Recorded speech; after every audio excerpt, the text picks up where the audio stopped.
progress can be anchored on the right ethical values and discipline. No? Kasi at kaya ng Pilipino eh. Pag nasa abroad ang mga Pilipino, nag-excel. They can follow rules. They can exercise that kind of discipline. So, pero bakit dito hindi natin Of course, maybe it's the environment also, no? Yun nga, di ba, kunyari, may traffic light na, di ba? Kaya lang, madalas, di ba, merong mag-step in na mga enforcers.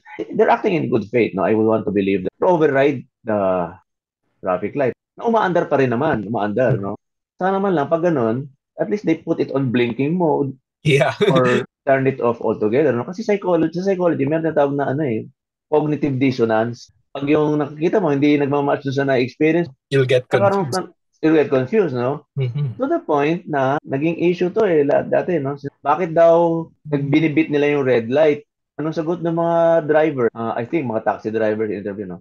Hindi kasi yung traffic light lang, suggestion lang naman yan eh. Suggestion lang daw. That's how they interpreted it. Even without that environment, discipline that is being imposed from the outside, we can start with ourselves and improve the discipline from within.